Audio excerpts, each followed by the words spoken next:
maamulka degmada Berbera iyo ka gobolka Saaxil iyo walibana maareeyaha dekada Berbera ayaa maanta si wada jira xariga uga jaray sidlaamiyo oo dhexmara xaafada Burca Sheekh kaasi oo isku xidhaya suuqa iyo walibana xaafadaasi ugu horeyna xogayaha fulinta ee dawladda hoose Cabdikariin Aadan Cadde iyo maayarka degmada Berbera Cabdishakuur Maxamuud Xasan Cidin oo ugu horeyn halkaasi ka hadlay ayaa faahfaahin dheeraad ah ka bixiyay jidkani iyo muhiimadda uu leeyahay iyo walibana sidii ay xaafadani u daryeeli lahayd isla markaasina ay u ilaashan lahayd maanta farxad bay inoo tahay inaynu xariga ka jarayno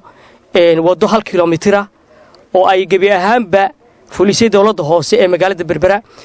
kuna jirtay mashaariicdii 2018 sidii uu sheegay xildhibaan Biriid oo hortay halkan ka hadlay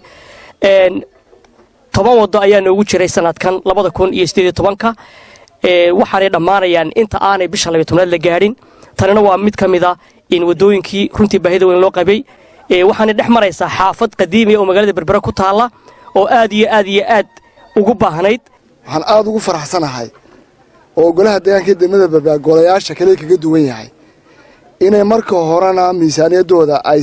si transparent ah u soo sameeyaan marka dambana ay maamulka fulinta iyagoon hareeraha jiidin iyagoon juqaynin iyagoon dabada ka riixin inay eegtaan wixii ay u dhiibeen inay fulinayaan ay fulin barasaabka gobolka Saaxil iyo walibana maareeyaha dekadaha Soomaaliland Siciid Xasan Cabdilaahi oo gabagabadii halkaasi ka hadlay ayaa ku amaanay maamulka dawladda hoose sida hagar la'aanta ee ay u fulinayaan waxyaabihii loo soo doortay runtii halkan maanta aynu joogno wadadan aynu hadda xariga ka jarayno in bil ka yar ka hor aynu dhagax dhigeeda sameynay iyadoo aan sidan ahayn oo xaafaduhu degan yihiin ayaynu dhagax dhiga sameynay waa ilaahay mahadii muddo gaaban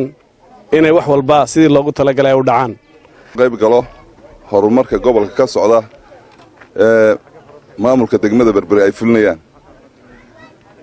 wadooyinku waa kaabayaasha dhaqaalaha kuwa kor u qaada iyo bilicda magaaladaba runtii waxa igu maqaalaa in mashaariic badan oo kale la furi doono oo soo socda Cabdiraxmaan Maxamed Cige telefishinka caalamiga SAB TV magaala xeebada Berbera.